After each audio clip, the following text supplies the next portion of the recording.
আসসালামু আলাইকুম আরহামতুল্লাহ। কেমন আছেন আপনারা সকলে? জি, ঠিকই ধরতে পেরেছেন। এগুলো রসুন। আমি এই মুহূর্তে অবস্থান করছি চলন বিলে।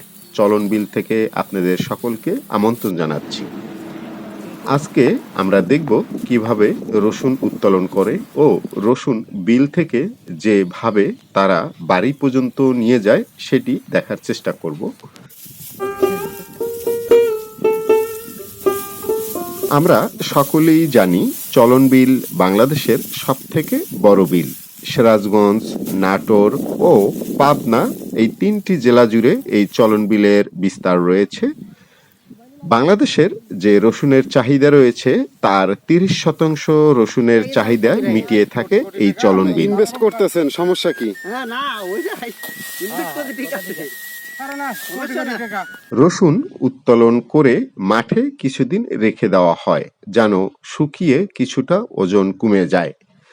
যদি পরিমাণে বেশি হয় তাহলে মহিষের গাড়ি অথবা ঘোড়ার গাড়িতে করে সেগুলোকে নেওয়ার বন্দোবস্ত করা হয়।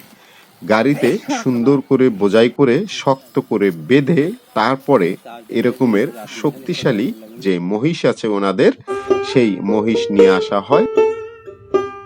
মহিষ দুটো বেশ বড়সড়, তাদের দেহ জানান দেয় যে তারা বেশ শক্তিশালী। আমার খুবই ভালো লেগেছে মহিষ দুটো যে সুন্দর করে গাড়ির জলকে ঘাড়ে উঠিয়ে নিয়েছে।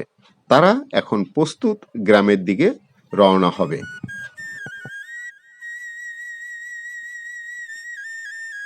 মহিষের গাড়ি মানে সস্তা সেটা আপনার আমার ভাবার কোনো সুযোগ নেই, কারণ এই বিশাল আকারের এক একটি মহিষের দাম কত হতে পারে সেটি আপনি আমি আন্দাজ করতে পারছি।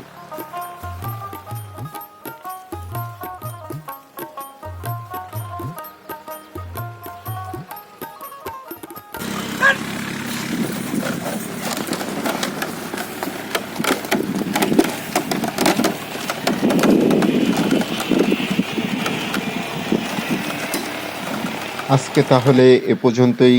আবারও দেখা হবে, কথা হবে অন্য একটি ভিডিওর মাধ্যমে। ততক্ষণ পর্যন্ত ভালো থাকুন। আসসালামু আলাইকুম ওয়া রাহমাতুল্লাহ।